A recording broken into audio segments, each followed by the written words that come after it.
अस्सलाम वालेकुम my dear students. उम्मीद है कि आप सब ठीक होंगे। बच्चों, आज के लेक्चर के अंदर हम चैप्टर नंबर 4 कैश बजट और इसकी आज हम प्रॉब्लम नंबर 6 जो है वो सॉल्व करेंगे। ये इसमें हमें जो है वो 2003 और 2004 जो है उसकी हमें सेल और जो है वो परचेज गिवन की हुई है। इसकी कलेक्शन के लिए बच्चों उसने हमें नीचे बताया the firm makes 20% of all sale for cash and collect 40% of it sale in each of the 2 months following the sale. 20% cash sale हो जाएगी और बाकी जो 40% है वो आपने नेक्स्ट 2 मंथ के अंदर जो है वो 40% कलेक्ट कर लेना। ओके हो गया। अच्छा जी, इसके अलावा other cash inflow are expected 12,000 in September and April. तो ये बच्चों अदर इनकम अदर इनफ्लोज ने हमें बताई है जो कि कैश बजट के अंदर हम रिकॉर्ड करेंगे। 12,000 सितंबर एंड अप्रैल के अंदर कलेक्शन हो रही है। इसके अलावा 15,000 जनवरी मार्च और 27,000 फरवरी में। द फर्म पे cash for 10% of its purchase. अच्छा बच्चों, अब आगे परचेजेस की बात कर रहा है कि जो हमारी परचेज है उसमें से 10% जो है वो हमारी कैश परचेज हो जाएगी और बाकी जो है वो इट पे 50% of its purchase in the following month and 40% of its purchase 2 month later. बाकी जो आपकी बैलेंस है वो आपने 50% और 40% नेक्स्ट 2 मंथ में पे करना है। Wages and salaries amount to 20% of the preceding month sale rent 20,000 per month must be paid. Interest payment जो है वो 10,000 जनवरी और अप्रैल में। इसके अलावा प्रिंसिपल पेमेंट आपने 30,000 करनी है अप्रैल के अंदर। द फर्म एक्सपेक्ट टू पे cash dividend 20,000 in January and April. Taxes 80,000 in April. The firm also intend to make a 25,000 cash purchase of fixed asset in December। तो ये बच्चों सारी जो है वो कैश बजट के अंदर चीजें आ जाएंगी जो हमने डिसबर्समेंट की हैं। रिक्वायरमेंट ए के अंदर उसने कहा assume that the firm has a cash balance of 22,000 at the beginning of November। ये हमारा ओपनिंग बैलेंस उसने हमें नवंबर का दे दिया।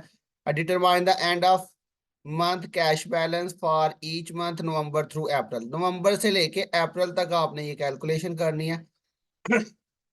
साथ ही बी पार्ट में उसने कहा assuming that the firm wishes to maintain a 15,000 minimum cash balance, determine the required total financing or excess cash balance for each month November through April।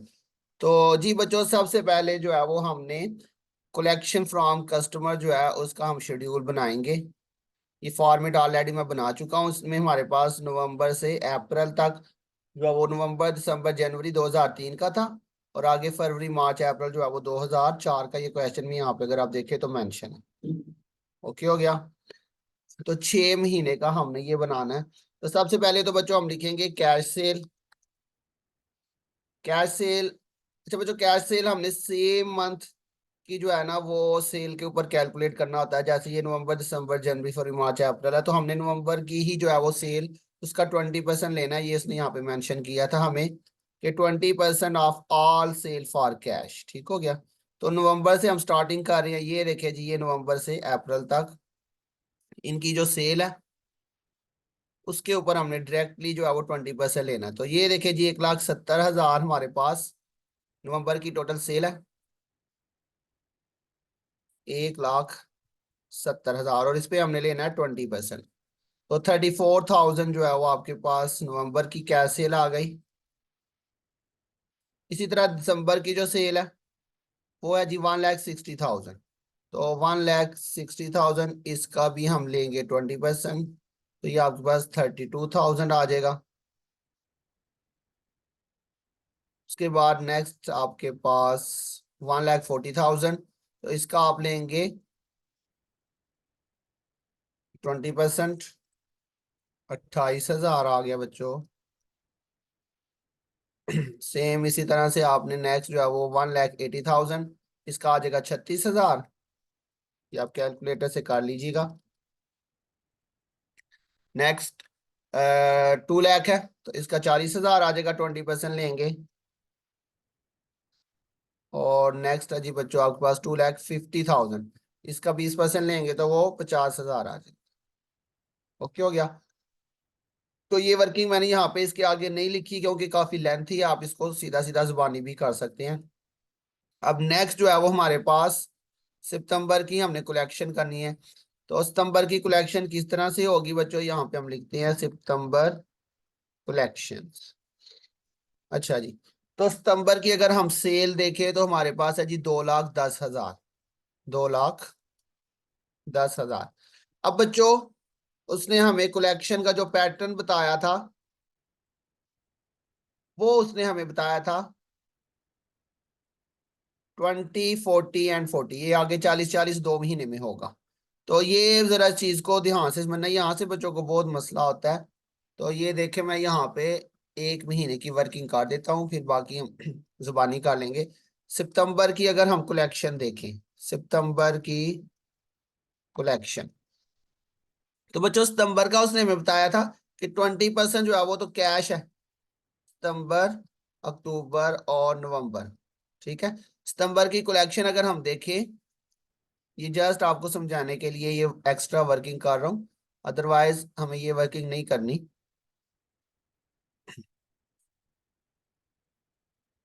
देखिए जी सितंबर की कलेक्शन, सितंबर की कितनी है जी, टोटल सेल है जी 2,10,000।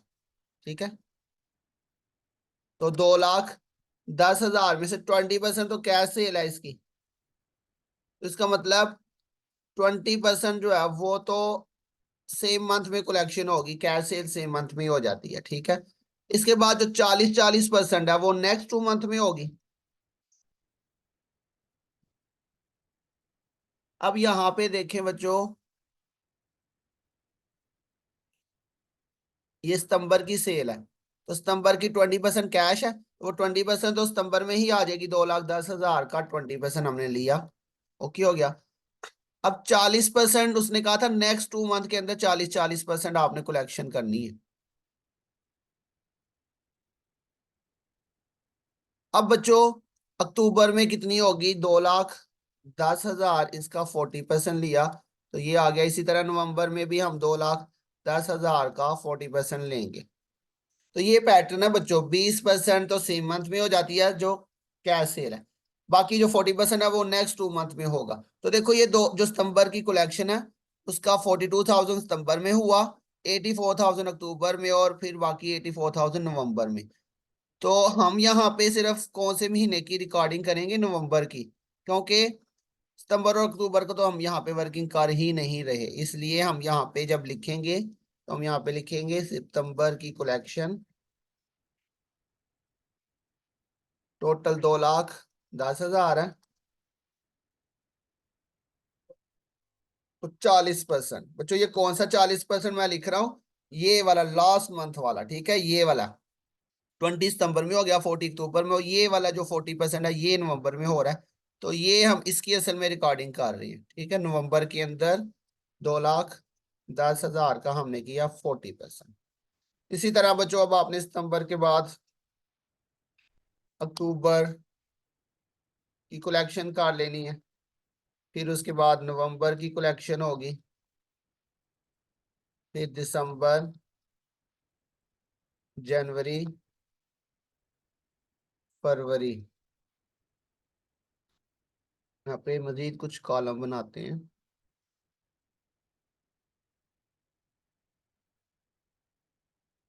सितंबर, अक्टूबर, नवंबर, दिसंबर, जनवरी, फरवरी, मार्च। मार्च तक की कलेक्शन होगी, फिर अगला महीना आगे चला जाए। तो अब बच्चों देखते हैं जी अक्टूबर की सेल कितनी है, हमारे पास 2,50,000 है टोटल। अब बच्चों अक्टूबर की कलेक्शन कौन कौन से महीने में होगी, 20% तो अक्टूबर में हो जाएगी, वो हमने यहाँ पे कॉलम ही नहीं बनाया। बाकी जो है वो 40% जो है वो नवंबर में होगी, और बाकी जो 40% है वो दिसंबर में हो जाएगी। ठीक है, देखिए ये आपका अक्टूबर है, तो आपने अक्टूबर से नेक्स्ट मंथ लिखना है।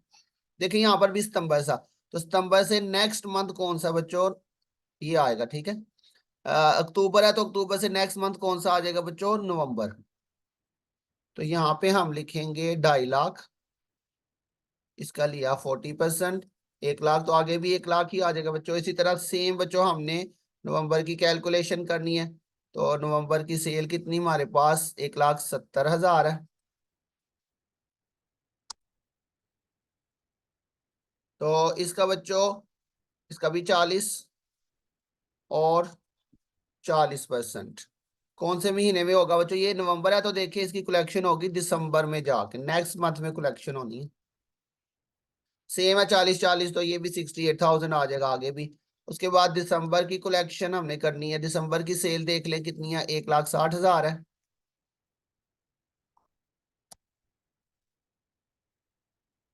40% और 40%। अब ये कौन सा महीना है? दिसंबर है तो ये जनवरी में जाएगा बच्चों। 1,60,000, इसका 40%, और ये सेम सेम वैल्यू, चूंकि 40-40% करना है इसलिए सेम सेम वैल्यूज आ रही हैं। अब इसके बाद बच्चों जनवरी की कलेक्शन, तो जनवरी की सेल हमारे पास कितनी है? 1,40,000 है।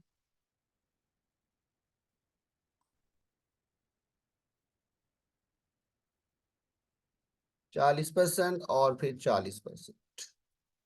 तो ये जनवरी है तो कौन से महीने में जाएगा? फरवरी में। तो 56 ही आएगा आगे भी। उसके बाद फरवरी की कलेक्शन होगी बच्चों हमारे पास। फरवरी की हमारे पास है जी 1,80,000 सेल।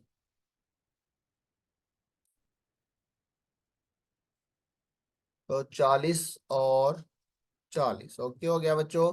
फरवरी की जाएगी आपकी मार्च और अप्रैल में।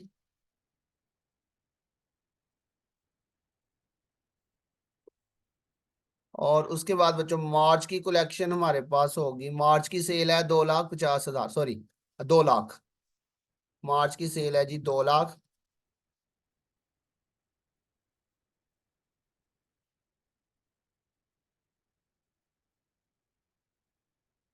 अच्छा बच्चों, इसका मैंने सिर्फ एक ही लिखा, क्यों? क्योंकि मार्च है तो मार्च की कलेक्शन होगी एक तो अप्रैल में जाके 2 लाख के ऊपर 40%। बाकी 40% जो है वो नेक्स्ट मंथ में होगी, तो वो नेक्स्ट मंथ का हमने बनाना नहीं है, इसलिए हम यहाँ पे सिर्फ 40% जो है वो अप्रैल में सिर्फ कलेक्शन करेंगे। ओके हो गया बच्चों। तो ये थोड़ा सा समझने वाला है। बाकी जो कैश बजट है वो तो इजी बनता है बच्चों। तो ये हमारे पास अब कलेक्शन आ जाएंगी टोटल।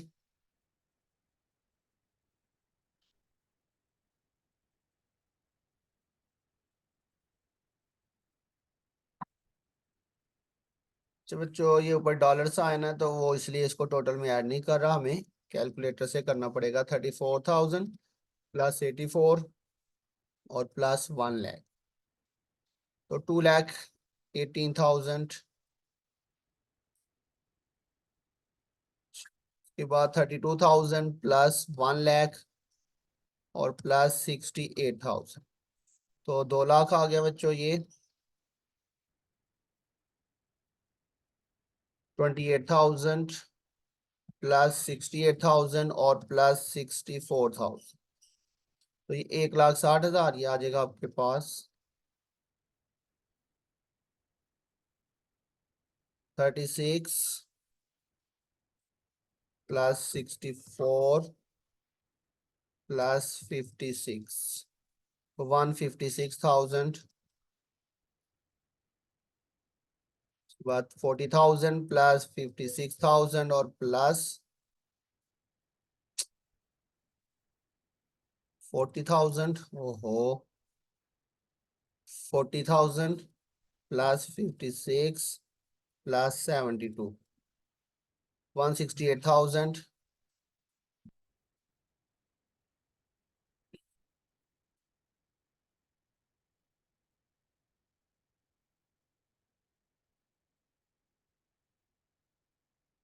तो 2,02,000। तो बच्चों ये हमारे पास कलेक्शन फ्रॉम कस्टमर आ चुका है, इसका टोटल। सेम बच्चों इसी तरह से जो है वो payment to vendors, payment to vendors, इसकी भी बिल्कुल सेम कैलकुलेशन होगी। इसके अंदर उसने हमें यहाँ पे परचेज के बारे में भी बताया। अच्छा बच्चों, यहाँ पे एक बात जो मैं आपको बताना भूल गया, जो पिछले क्वेश्चन में भी ऐसे हमने ये बात डिस्कस की थी। अगर वो यहाँ पे कहेगा 40% ऑफ क्रेडिट सेल, तो बच्चों आपको फिर फर्दर आपने क्या करना है, पहले क्रेडिट सेल निकाल के फिर आपने उसका 40% लेना है। लेकिन यहाँ पे क्रेडिट सेल का जिक्र नहीं किया जाता, उसने आप पिछले क्वेश्चन के अंदर किया था एक दो क्वेश्चन में।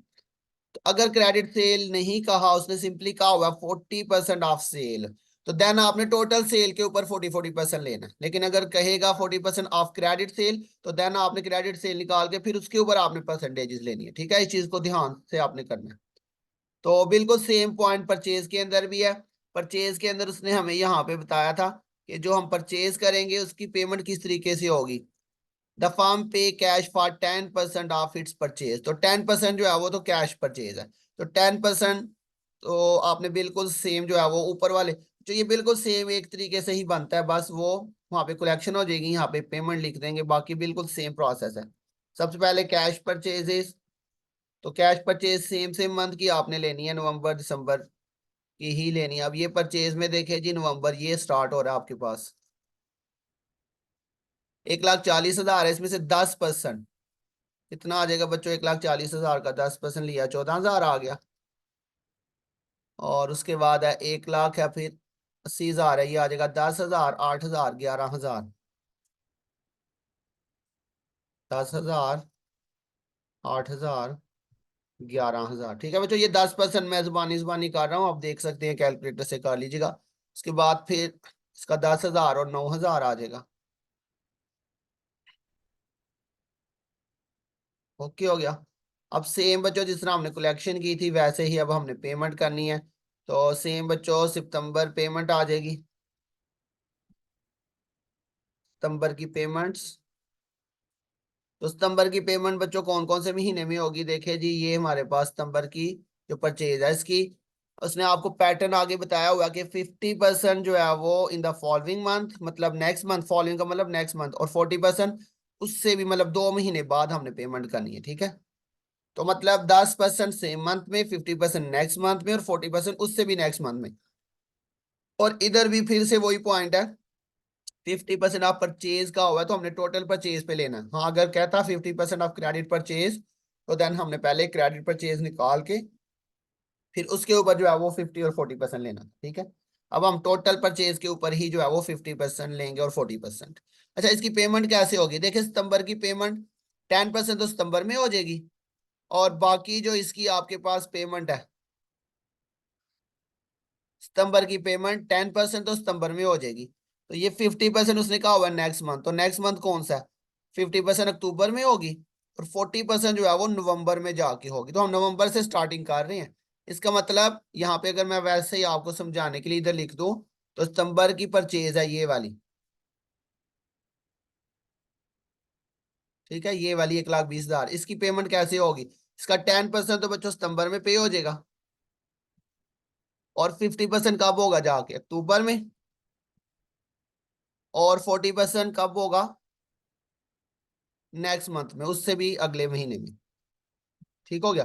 तो देखो हम अगर यहाँ पे देखें तो हम सिर्फ हम नवंबर से स्टार्ट कर रहे हैं, इसलिए हम नवंबर की लेंगे जाके। ठीक है, वैल्यू कौन सी लेनी है, ये वाली सितंबर की जो हमारी परचेज है, उसका 10% सितंबर में हुआ, इसका 50% अक्टूबर में हो जाएगा, और 40% जाके नवंबर में होगा 1,20,000 का। ठीक है, तो यहाँ पे हमने लिखा 1,20,000, इसका हमने 40% जो है वो सिर्फ पे करना है, जो नवंबर वाला है, क्योंकि बाकी मंथ हमारे पास यहाँ पे है ही कोई नहीं। 1,20,000 का 40% लिया, ये 48,000 आ गया बच्चों। अब सेम प्रोसेस चलेगा, मैं इसको डिलीट कर देता हूँ। अब बिल्कुल सेम यही प्रोसेस अब नेक्स्ट मंथ पे भी अप्लाई करेंगे। अब अक्टूबर की पेमेंट करनी है, अक्टूबर का 10% अक्टूबर में हो जाएगा, और 50% जो है वो कब जाके होगा नवंबर में, और 40% दिसंबर में। अब अक्टूबर की जो टोटल परचेज है वो है 1,50,000, तो अक्टूबर की हमने पेमेंट करनी है 1,50,000। तो कितने कितने परसेंट बच्चों, 50 और 40।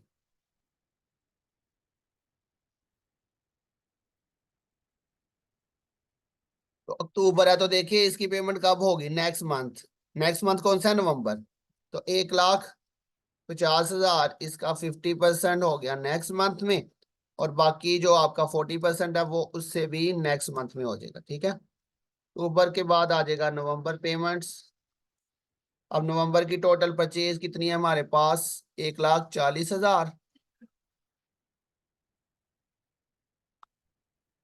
अब बच्चों सेम प्रोसेस ही चलता जाएगा, 50% और 40% कौन से महीने में, नेक्स्ट में, इधर नवंबर है तो इधर आएगा दिसंबर के अंदर जाके ये 1,40,000 इसका 50%, और फिर आगे 1,40,000 का 40%। फिर उसके बाद बच्चों आएगी दिसंबर पेमेंट्स। दिसंबर के अंदर बच्चों 1,00,000 है टोटल हमारे पास।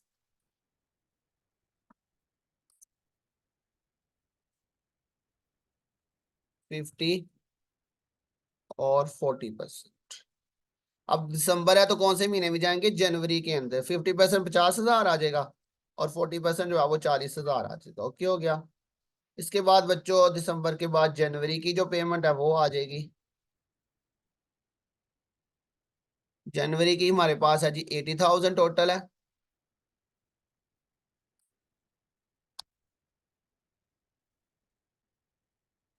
50 और 40% इसका भी आ जाएगा। अब जनवरी है तो कौन से महीने में जाएंगे, फरवरी के अंदर। तो इसका 50% आ जाएगा 40,000 और 32,000। बच्चों कैलकुलेटर से कर लीजिएगा। उसके बाद फरवरी की पेमेंट आ जाएगी। फरवरी की परचेज हमारे पास है जी 1,10,000।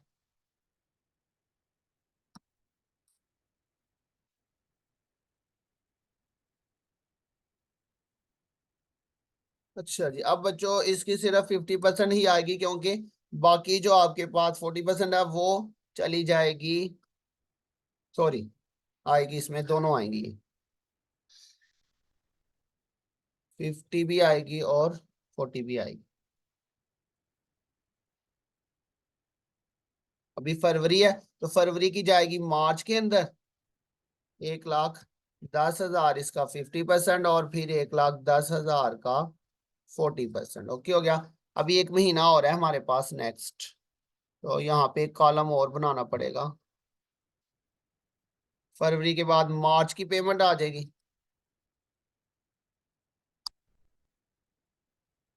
तो मार्च की हमारे पास है जी 1,00,000 टोटल। अब इसमें हमारे पास 50% सिर्फ एक महीने की आएगी, 40% नहीं आएगा। वो क्यों बच्चों, देख लें आप, यहाँ से देख सकते हैं। मार्च है, मार्च के बाद नेक्स्ट हम पेमेंट में जाएंगे अप्रैल में। इसका 50% आ गया 50,000। अब 40% वो तो नेक्स्ट मंथ में जाएगा, वो हमने करना नहीं, इसलिए हमने एक ही महीने का यहाँ पे कर लिया। इसका करते हैं टोटल।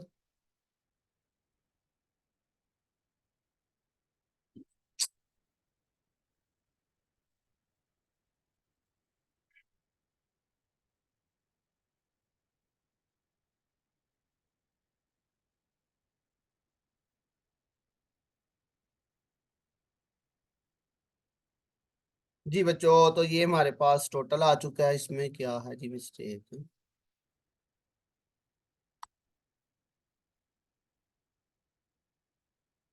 अच्छा, कैलकुलेटर से एक दफा चेक कर ले। 10,000 जमा 32,000 और जमा 55। ओके। अच्छा जी, तो ये बच्चों जहाँ पे हमने कुछ नहीं लिखा, तो यहाँ पे हम डैश डैश लगा देते हैं।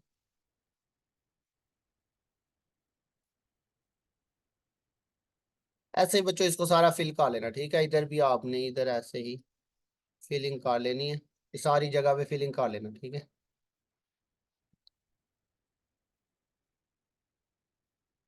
तो ये बच्चों हमारे पास कलेक्शन फ्रॉम कस्टमर और पेमेंट टू वेंडर जो है वो कैलकुलेट हो चुका है। तो ये बच्चों सारी, ये असल में हमारी वर्किंग है। जो हमने कैश बजट बनाना, ये उसकी असल में वर्किंग है। असल रिक्वायरमेंट जो है वो कैश बजट है। तो ये ना हो आप यहाँ तक ये दोनों पार्ट कर दे और आगे आप ये कैश बजट ना बनाए, तो इसके आपको कोई मार्क्स नहीं मिलेंगे। अगर आप कैश बजट बनाएंगे तो देन ही आपको इसके मार्क्स भी मिलेंगे, ठीक है। कैश बजट के अंदर सबसे पहले आपने कंपनी का नाम बच्चों लिख लेना, वो आप देख लीजिएगा। टाइम शॉर्ट है, मैं नहीं लिख रहा, लेक्चर लेंथी हो जाना है। तो इसलिए बच्चों सबसे ऊपर आपने कंपनी का नाम, कैश बजट 2 साल होगा था, इसलिए हमने ऊपर 2 साल मेंशन कर देने हैं, 2003 और 2004। अगर एक ही साल हो तो फिर मेंशन करने की जरूरत नहीं। तो बच्चों कैश बैलेंस सबसे पहले हमारे पास आएगा यहाँ पे। तो नवंबर का हमें उसने ओपनिंग कैश बैलेंस जो है वो यहाँ पे गिवन किया था रिक्वायरमेंट के अंदर। ये उसने हमें बताया था कि कैश बैलेंस जो है वो 22,000 है नवंबर के अंदर। तो ये सिर्फ एक ही महीने का हमें जो है वो कैश बैलेंस गिवन है 22,000, बाकी आपने अभी आगे नहीं लिखना। नेक्स्ट हम हेडिंग देंगे यहाँ पे एड रिसिप्ट्स। रिसिप्ट्स के अंदर बच्चों हमारे पास कलेक्शंस फ्रॉम कस्टमर्स और अदर इनकम, या यहाँ पे उसने अदर इनफ्लो कहा हुआ है, अदर इनकम या अदर इनफ्लो, जो भी उसने क्वेश्चन में मेंशन किया होगा। कलेक्शन फ्रॉम कस्टमर्स कहाँ से आएंगी वो आप यहाँ से लिखेंगे। 2,18,000, 2,000, 2 लाख, उसके बाद 1,60,000, 1,56,000, और नेक्स्ट है बच्चों 168 और 2,02,000।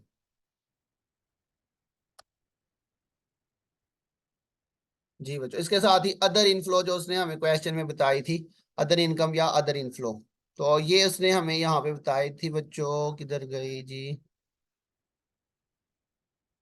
ये अदर कैश इनफ्लोस ने बताया था 12,000 सितंबर एंड अप्रैल के अंदर, दोनों महीनों में 12,000, सितंबर एंड अप्रैल। तो किधर गया जी हमारा सितंबर एंड अप्रैल, तो सितंबर एंड अप्रैल तो हमने यहाँ पे लिखना ही नहीं है, क्योंकि सितंबर और अप्रैल का तो कॉलम ही कोई नहीं यहाँ पे। उसके बाद बच्चों, ठीक है, 12,000 सितंबर एंड अप्रैल में लिखना है, तो उसका कॉलम ही नहीं हमने बनाया। तो उसके बाद नेक्स्ट आ जाएगा जी 15,000 जनवरी और मार्च के अंदर, ठीक है, 15,000, नहीं सॉरी बच्चों, सितंबर एंड अप्रैल का हमने बनाया या नहीं, बनाया हुआ है, सितंबर का नहीं है, अप्रैल का है। हाँ जी बच्चों, तो ये हमारे पास जो कलेक्शन है 12,000, सितंबर का तो हमने नहीं बनाया, वो तो नहीं लिखेंगे, लेकिन अप्रैल का है हमारे पास। अप्रैल के महीने में हम लिखेंगे बच्चों कितना, 12,000। ये अप्रैल के महीने में 12,000 इधर आ गया। इसके अलावा कौन कौन से महीने में कलेक्शन हो रही है, 15,000 जनवरी और मार्च में हो रही है, जनवरी और मार्च में जाके। अच्छा बच्चों, मुझे लगता है मैंने यहाँ पे ये जो हेडिंग्स दिया है ना उसमें मिस्टेक हुई है। ये जनवरी जो है ये 2004 में शामिल होगा, तो ये ऊपर जो ईयर्स लिखी है इसकी जरा मैं करेक्शन कर लूँ। ये हमने क्या गलती की है जी, ये असल में 2004 के साथ ये शामिल होना था।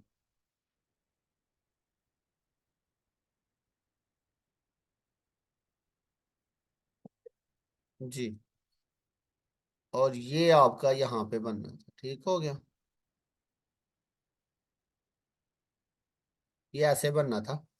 नवंबर दिसंबर जो है वो 2003 में आ गया, और ये 2004। एक दफा रिक्वायरमेंट में देखें जरा, रिक्वायरमेंट में कौन कौन सा महीना था। नवंबर, हाँ जी सही है, नवंबर से लेके अप्रैल, नवंबर दिसंबर और फिर आगे जनवरी फरवरी मार्च अप्रैल, ओके। तो सेम बच्चों यहाँ पर भी करेक्शन कर लेते हैं, ये कॉलम इस तरह से बनने थे ऊपर, और सेम यहाँ पर भी ऐसे ही हमने करना, ठीक है।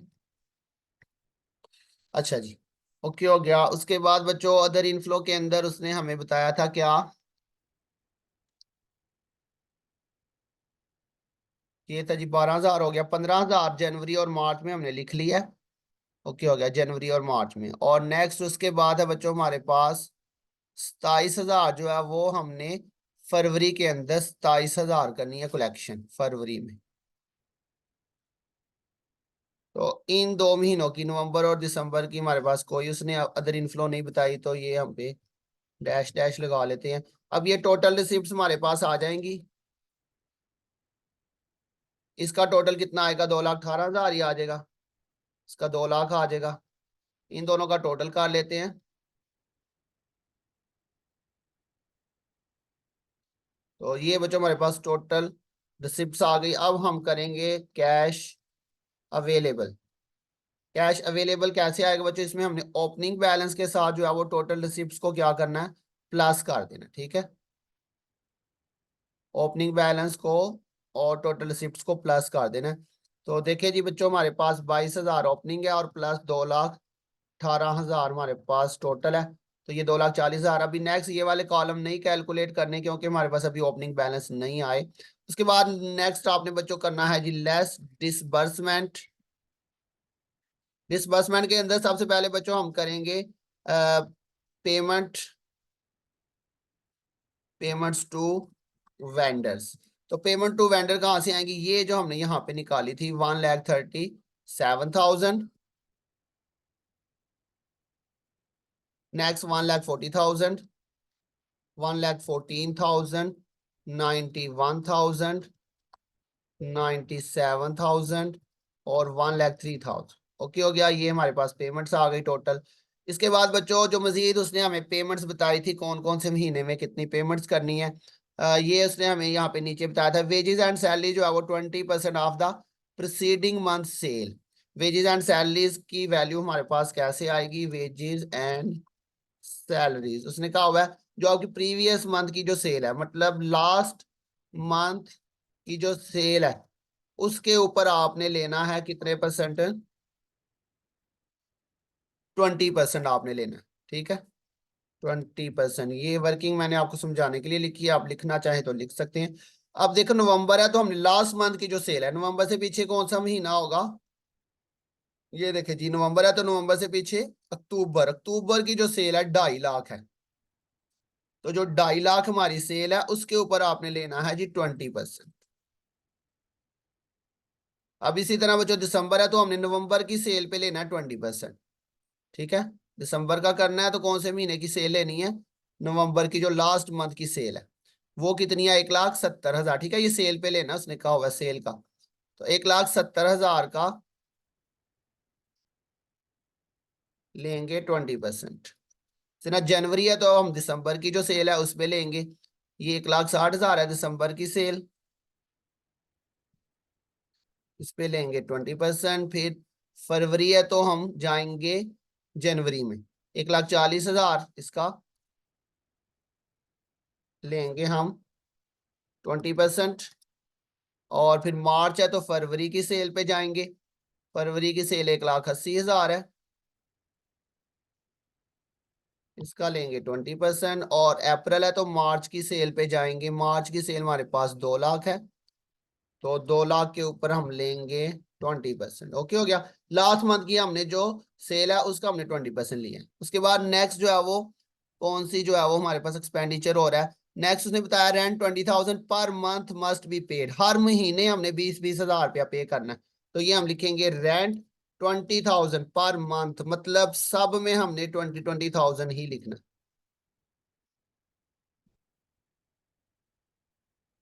तो ये बच्चों 2 लाख लिख दिया मैंने, सही कर लेते हैं। अच्छा जी नेक्स्ट रेंट के बाद कौन सा एक्सपेंडिचर हो रहा है बच्चों, नेक्स्ट उसने कहा इंटरेस्ट आपने पे करना है 10,000 जनवरी और अप्रैल के अंदर सिर्फ। इंटरेस्ट हमने करना है जी जनवरी के अंदर 10,000 और फिर अप्रैल में जाके 10,000। ओके हो गया बच्चों जनवरी और अप्रैल। उसके बाद कह रहा है जी प्रिंसिपल पेमेंट हमने 30,000 करनी है सिर्फ अप्रैल के अंदर, प्रिंसिपल पेमेंट अप्रैल में जाके 30,000 आपने सिर्फ ये पेमेंट करनी है। और नेक्स्ट बच्चों द फर्म एक्सपेक्ट टू पे cash dividend 20,000 in January and April. अभी कैश डिविडेंड हमने जनवरी और अप्रैल में पे करना जी, कैश डिविडेंड जनवरी में 20,000 और अप्रैल में भी 20,000। ओके हो गया बच्चों, हाँ जी जनवरी और अप्रैल में 20,000। और इसके अलावा टैक्सेस हमने पे करने 80,000 अप्रैल के अंदर, टैक्सेस अप्रैल के अंदर 80,000 हमने ये भी पे करना है। ये भी हो गया बच्चों अप्रैल के अंदर टैक्सेस। और उसके अलावा firm also intend to make 25,000 cash purchase of fixed asset in December में हमने 25,000 का फिक्स्ड एसेट खरीदना है। फिक्स्ड एसेट्स दिसंबर में हमने सिर्फ खरीदना है 25,000 का। ओके हो गया, तो ये सारे हमारे पास अब यहाँ पे टोटल डिसबर्समेंट निकाल लेते हैं, सबका करते हैं टोटल बच्चों।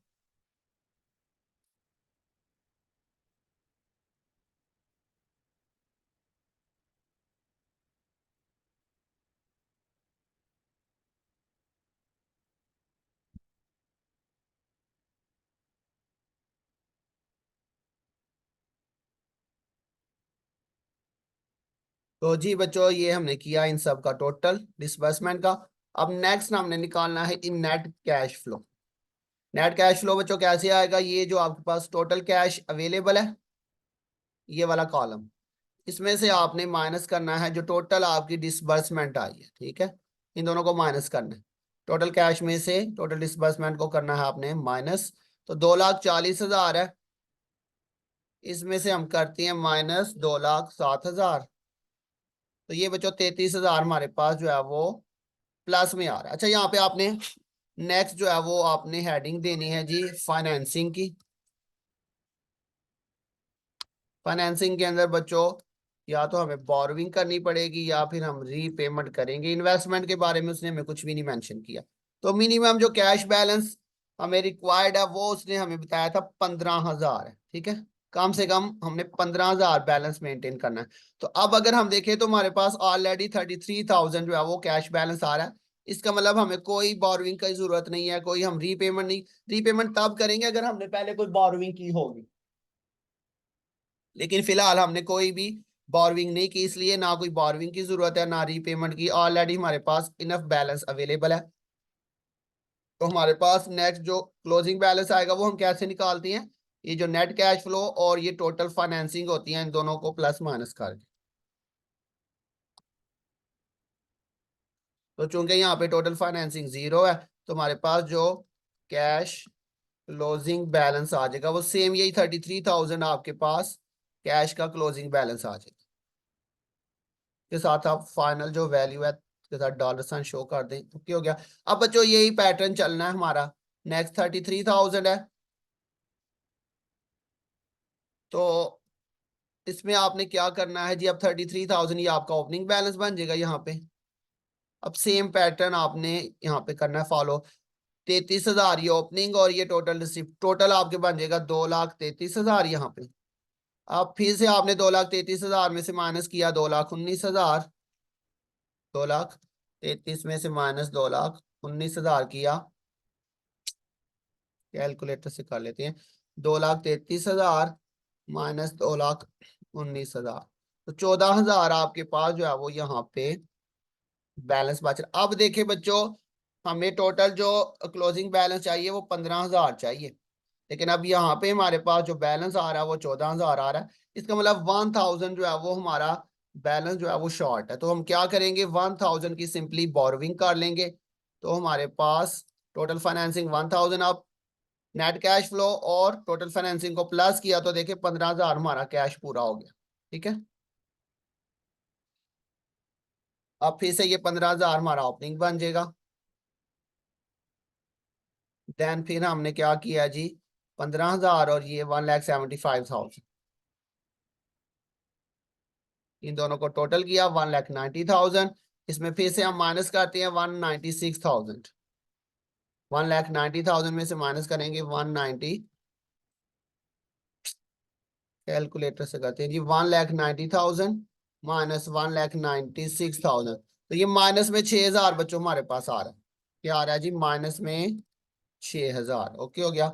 अब बच्चों देखो हमें 15,000 कैश बैलेंस चाहिए, लेकिन अब यहाँ पे माइनस में आ रहा है। हमने लास्ट क्वेश्चन के अंदर भी बात की थी, अगर माइनस में आ जाए तो देन आपने क्या करना है, जितना माइनस में आया प्लस जितना आपको क्लोजिंग बैलेंस रिक्वायर्ड है, 15,000 क्लोजिंग बैलेंस रिक्वायर्ड है, लेकिन ये तब करना है जब माइनस में आएगा। तो दोनों को प्लस करके 21,000 की हमने टोटल बोरोविंग करनी है, फिर जाके हमारे पास 15,000 जो है वो क्लोजिंग बैलेंस बचेगा। ओके हो गया। अब देखें ये माइनस में है ये प्लस में, इन दोनों को प्लस माइनस करें तो आपके पास देखें जी 21,000 में से माइनस 6,000 करेंगे तो देखो 15,000 बैलेंस आ जाए। मैं बच्चों जरा स्पीड से करवा रहा हूँ ताकि, क्योंकि लेक्चर बहुत लेंथी हो गया। अच्छा जी बच्चों ओके हो गया। यहाँ पे हमने इसमें क्लोजिंग बैलेंस ऐड नहीं था किया क्योंकि यहाँ पे बिल्कुल सीधा सीधा 14,000 आ चुका था। 5,000 हमने मजीद बोरोइंग की तो हमारा 15,000 पूरा हो गया, लेकिन यहाँ पे 6,000 माइनस में था। तो कितनी हमें बोरोइंग करनी पड़ेगी, 21,000 की, देन जाके 15,000 प्लस में आएगा, ठीक है। उसका तरीका मैंने बता दिया, अगर माइनस में आ जाए जितनी माइनस में आएगी उसमें प्लस आपने एंडिंग बैलेंस करके उतनी बोरोइंग कर लेनी। अब फिर से बच्चों ओपनिंग बैलेंस आ जाएगा 15,000। देन हमने फिर से बच्चों प्लस किया जी 15,000 और प्लस 183,000। तो ये 198,000। अब बच्चों यहाँ पे करते हैं माइनस 198,000 में से माइनस 139,000। तो ये देखो बच्चों जी हमारे पास इनफ बैलेंस जो है वो अवेलेबल है यहाँ पे 59,000। हमें जो है वो 15,000 का सिर्फ बैलेंस चाहिए। अब बच्चों यहाँ पे ये न्यू पॉइंट है जो पिछले क्वेश्चन के अंदर हमने नहीं किया। अगर आपने बच्चों पहले कोई बोरोविंग की हुई है, जैसे हमने यहाँ पे पहले बोरोविंग की थी टोटल 1,000 और 21,000। अब अगर बच्चों आपके पास जो मिनिमम रिक्वायर्ड बैलेंस है, अगर आपके पास उससे ज्यादा पैसे आ जाते हैं, जैसे हमारे पास यहाँ पे हमें मिनिमम जो है वो कितना बैलेंस चाहिए, हमें 15,000 बैलेंस चाहिए। लेकिन अगर आपके पास 15,000 से ज्यादा बैलेंस आ जाता है, तो देन आपने क्या करना है, जितना ज्यादा बैलेंस है उसकी मदद से आपने जो पिछला आपके पास अगर आपने कोई बोरविंग किया वो आपने रीपे करना अब यहाँ पे। ठीक है, तो देखिए इसकी हम थोड़ी सी यहाँ पे वर्किंग करते हैं। अगर हम देखें तो हमारे पास नेट कैश फ्लो जो हमने निकाला, नेट कैश फ्लो हमारे पास इधर आ रहा है बच्चों कितना, ये आ रहा है 59,000। ओके है, ये आप वर्किंग अलहदा से कर सकते हैं। जबकि हमें जो मिनिमम कैश बैलेंस चाहिए, मिनिमम कैश बैलेंस वो हमें कितना चाहिए, हमें चाहिए 15,000। तो हम देखते हैं एक्सेस बैलेंस हमारे पास कितना आ रहा है, 59,000 में से हमने 15,000 माइनस किया तो हमारे पास 44,000 जो है वो एक्सेस बैलेंस आ रहा है। तो आपने देखना है कि पीछे हमने कितनी बोरविंग की हुई है। हमने 1,000 पहले की थी, फिर 21,000 की थी। इसका मतलब हमारे पास 44,000 एक्सेस बैलेंस है। तो हमारे पास पीछे जितनी भी बोरविंग है हम वो सारी की सारी बोरविंग जो है वो रीपे कर सकते हैं, क्योंकि 44,000 एक्सेस बैलेंस है जबकि बोरविंग 22,000 है सिर्फ। तो यहाँ पे हमें मजीद बोरविंग नहीं करनी, बल्कि हम अपना पिछला जो हमने लोन लिया हुआ था उसकी रीपेमेंट कर देंगे। ठीक है। अच्छा बच्चों यहाँ पे एक और पॉइंट है जो जरा हमने ध्यान से करना है। फॉर एग्जाम्पल यहाँ पे हमारे पास अगर एक्सेस बैलेंस, बल्कि जब ये पॉइंट आएगा फिर डिस्कस करेंगे, ये यहाँ पे फिर कॉम्प्लिकेटेड हो जाएगा। हम फिलहाल इसको मुकम्मल करते हैं। अच्छा बच्चों, अब सिंपली टोटल हमारे पास, अच्छा ये 22,000 माइनस में आ रहा है, हम रीपेमेंट कर रहे हैं इसलिए हम इसको ब्रैकेट के अंदर लिखेंगे माइनस में। ठीक है, ऐसे। तो ये बच्चों इसको यहाँ से सेटिंग करनी पड़ेगी। आप इसको बच्चों माइनस में लिख लीजिएगा सिंपली। अब ये माइनस में आ रहा है, अब टोटल फाइनेंसिंग आ जाएगी आपके पास माइनस के अंदर।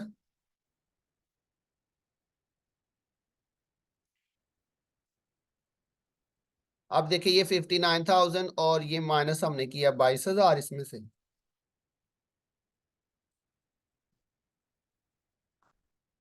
तो 37,000 हमारे पास क्लोजिंग बैलेंस आ गया। ओके हो गया बच्चों। अब ये 37,000 हमारा फिर से इधर ओपनिंग बैलेंस बन जाएगा। फिर हम ऐड करेंगे यहाँ पे 37,000 और प्लस 183,000 को, 2,20,000। अब फिर बच्चों यहाँ पे करते हैं माइनस 2,20,000 में से माइनस 153,000।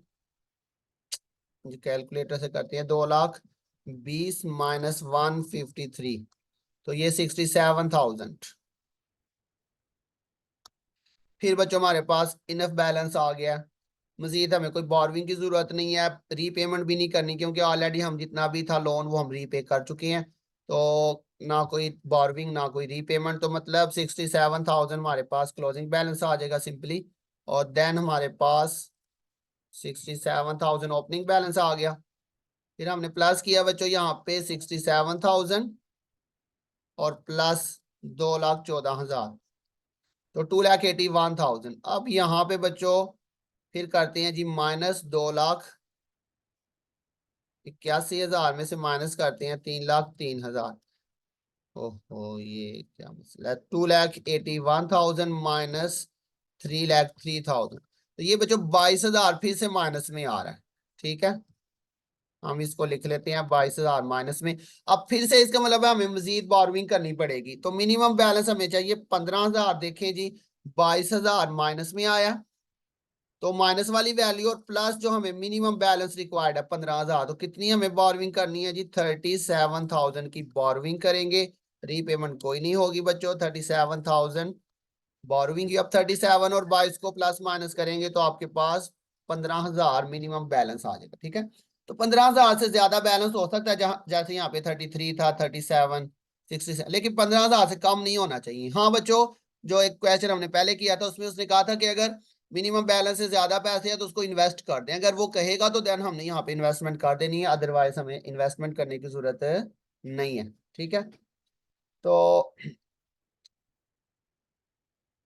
इसमें बच्चों आपसे सम टाइम वो इसकी इंटरप्रिटेशन पूछ लेता है कि इसको इंटरप्रेट करें। तो बच्चों इसमें आपने ये स्टेटमेंट नीचे लिख देनी है, अगर पूछेगा तो, नहीं भी पूछेगा तो आप लिख सकते हैं कि मैक्सिमम हमें जो है वो क्रेडिट लाइन अगर अप्लाई करनी पड़े, मतलब मैक्सिमम अगर हमने लोन के लिए अप्लाई करना है तो हमें कितना जो अपनी क्रेडिट लाइन है कितना उसमें अप्लाई करना पड़ेगा। तो बच्चों उसमें जो जिस महीने में आपने सबसे ज्यादा बोरविंग की है, देखिए 37,000 हमने मैक्सिमम बोरविंग की है, तो हम यहाँ पे लिख सकते हैं the firm should establish a credit line of at least, जो जिस महीने में सबसे ज्यादा बोरविंग है वो आपने यहाँ पे लिख देनी है 37,000। ठीक है, ये जो आपका 5 वाला क्वेश्चन था उसके अंदर मैंने वैसे ये पॉइंट नहीं था लिखा, वहां पर भी आपने ये पॉइंट लिखना है। तो ये बच्चों हमारा क्वेश्चन जो है वो कंप्लीट हो चुका है। काफी लेंथी क्वेश्चन था, लेकिन बच्चों इस क्वेश्चन को आप करेंगे तो उम्मीद है आपके इसके पिछले क्वेश्चंस भी आपके जो है वो सॉल्व हो जाएंगे, और नेक्स्ट जो क्वेश्चन है वो भी तकरीबन इसी तरह के मिलते जुलते क्वेश्चन है। अपना ध्यान रखिएगा बच्चों, इंशाल्लाह बहुत जल्द मिलेंगे नेक्स्ट लेक्चर के साथ, तब तक के लिए अल्लाह हाफिज।